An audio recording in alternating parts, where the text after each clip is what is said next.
也说出了一项个人会蛮担心的一个预言，就是 Hello， 大家好，这里是祥瑞，我们今天要来聊聊下音乐。我们今天要来聊聊未来人，今天会跟各位带来2个未来人及1个预言家。那么首先，我们先从约翰提托开始说起吧。这个未来人呢，他是来自2036年的一个未来人，而他来到了西元2000年这个时代，现在是2020年，也就是说呢，距今他来到过去的这个年代已经将近了20年。当初在接触到约翰提托的时候，是来自一部日本的动画《命运石之门》。那这部动画我觉得非常的好看，我也推荐给大家，有空的人可以去观赏一下。那么先说说约翰提托来到西元2000年的预言内容吧。那么这个未来人呢，他是一个美国的军人，他只出现在网络的时代，他来自于2036年。他到了西元2000年呢，去寻找一部传说中的电脑 IBM 5100。为什么说是传说中的电脑呢？ IBM 内部公司的人并没有对外表示过，而这是经由 IBM 公司的人所证实说的。这台电脑于1970年所开发的可携带式电脑，相当于现在的笔电。这台电脑所产生的程式语言可以修正 Unix 作业系统的32位元日期计算意味错误，而且是只有这台电脑才可以开始除错的工作。相关行业里面的大部分的技术人员都知道有这项问题，所以这并不算是一种预测，而是一个已知的问题。针对第一个寻找电脑的问题，我个人是觉得有一点可疑啦。毕竟在2036年的世界啊，我相信也是有许多的跳蚤市场或者是一些二手的拍卖网站，我相信还是会有少许的人能够去提供出一台这么旧的一台电脑。因为再怎么样呢，你要透过时间旅行来到西元2000年的这个年代去找一台电脑，这当中所花费的金钱啊，我想应该是会比买一个二手电脑还要来得多非常多啦。这是我个人的认为。以现在的科技呢，要还原出一台50年前的电脑，我相信应该不会是什么太大的难事。当然，太过理性的思考就会少了一点浪漫。那么这个未来人呢，刚刚也说到了，他是在西元2000年时就来到这个时代的未来人，而他为何在网络上的讨论度这么的高呢？原因是在于他很乐意的去跟一些网友做交流，这就意味着我们丢了一些未知性的或者是无解性的问题，他可以用具备科学的角度去回答我们。意思是说，照着这样子的理论是可以做到的。其中他也回答到了一个网友的问题，有网友问到了一个问题，他说：你是怎么样来到这个时代的呢？以及平行宇宙的概念是怎么样的？关于世界线的说法呢，他也推翻了祖父悖论，也就是说呢，时间穿越并不能回到自己原本的世界线，而是能够去到一个发生了平行世界相近的世界线。那么根据他的说法呢，也似乎对应到了我朋友跟我提到的平行宇宙的一个概念。如果现在的世界线未来人出现的频率越少，那么是不是我们现在待的这个世界线相对的被未来人干扰的程度来得低呢？如果干扰的程度加大，那么世界就会很容易产生起点。什么是起点？好比说电脑的诞生、智慧型手机的发明，这些呢都会是一个起点。比如下一个会发生的起点，大约就落在2023年。那至于为什么是2023年呢？以后我们有机会再来跟大家聊聊这个话题。那么这里概述3个约翰提托所叙述到的未来的情形。第一个，伊拉克战争。美国政府呢将以伊拉克拥有核兵器为理由去攻打伊拉克，在现在回头看就是所谓的美伊战争。那么我们先来理解这一条已经被证实的预言好了，我们用比较科学及理性的态度去看待这件事情，这项预言。战争这种事情呢，是不会突然发生的。我们都知道，某些国家会有着一些公开监视人民的活动。那么，对于世界第一的强国美国来讲，好了，要去找出一个具有核能武器的国家，用监听的技术，我认为在西元2000年时，并不会是一件太困难的事情。毕竟人家早就上月球了嘛，对不对？那么说说战争这件事情吧。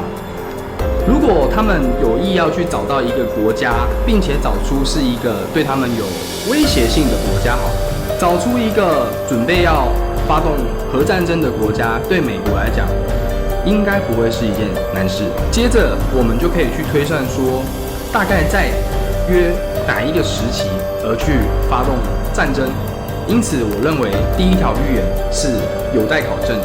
再来说说第二条 ，Saturn。2001年秋天，在约翰离去后 ，Saturn 发布新闻说，制造微型黑洞是可行的。在这个领域的研究，在那之前几个月看到的曙光，对于国家政府监听的这种秘密情报，我们用科学上的角度来看，也是行得通的。第三点，泰特表示，未来的人将会严峻地批评现在的人。也许我应该让你们全部知道一个秘密：未来的任何一个人都不喜欢你们。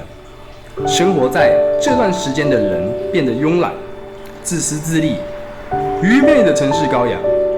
也许你们应该多多关心这个问题，而不是关心我。我个人的理解是，科技来自于人性。当一切的资源都变得非常容易的到手的时候，我们人类就会变得非常的懒，而不需要一个2036年的未来人去预测。我预测就可以了，我现在就可以预测2050年之后的人会更懒。对，因为科技会更进步，除非世界末日哦，科技文明毁灭了，不然我相信科技越发达的话，我们人类只会变得越来越懒。下一位未来人呢，要来跟各位聊聊的叫做2062。2062呢，顾名思义就是来自于2062年的未来。2062呢，跟约翰提托的预言就有很大的差异化了，因为2062就准确的预言出山一大地震及熊本大地震。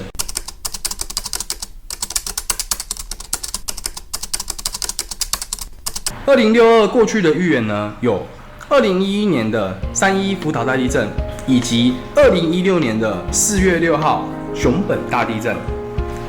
那也包括了稍微比较远的未来，是在于2031年爆发第3次世界大战，印度灭亡中国后并吞俄罗斯，则并吞南北韩，台湾再次成为日本的领土。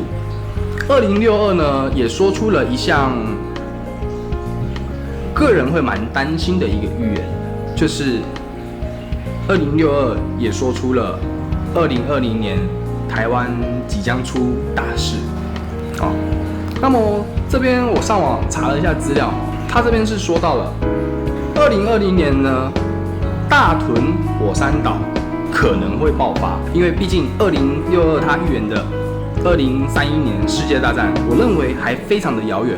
而过去2062在预言日本的311大地震以及这个熊本大地震是属于归类于天灾的这个类别。那么这次他也预言了2020年的台湾也有着一个火山爆发的天灾，那我认为是属于同一个类型的，我们先语带保留，我们先在这边做一个问号。OK， 接下来我们来说下一个预言家珍妮。珍妮·迪克逊呢，他是一个预言家，虽然呢他已经过世了，不过他曾经的预言了罗斯福的去世、艾森豪总统的上任、英国首相的上台下台、甘乃迪遇刺、圣雄甘地遭暗杀，以及好莱坞的明星玛丽莲梦露的自杀。那么关于2020年，他也做了一个预言，他说在2020年，反基督教徒将会呈现邪恶的一面，将席卷100万人的哈米吉多顿战争将会爆发，最后是正义的一方获胜。哈米吉多顿是什么呢？以上是来自圣经的一个解答。哈米吉多顿大战是上帝跟世上政府的最后决战。其实，在现在，世上的政府和支持政府的这些人已经在跟上帝做对抗，因为他们都不肯顺从上帝的统治权。哈米吉多顿大战会消灭世人所建立的所有政权。简单的说呢，就是有一派支持政府跟反抗上帝的人，他们做一个战争，这就是哈米吉多顿大战。然后呢，珍妮在1997年留下了一段遗言：在东方某个地方出生了一个男婴，他将彻底的改变这个世界。也许在21世纪初，他将互爱的信条把整个人类团聚在一起。这将会是一个新世界的建立，它将在人们中传播神的智慧，把每一个宗派和每一种教义融合起来。21世纪初，人们会感受到这个人伟大的力量。在此的10年中，世界将会呈现以新的形式、新的面貌，逐渐进入一个消灭战争、化解灾难的新世界。它的力量到2019年将会变得更强大。到那个时候，地球上的人或许会发现这次的幻想完整意思。那么关于这个遗言呢，我们一样先保持一个怀疑的态度，毕竟它还没有发生嘛，对吧？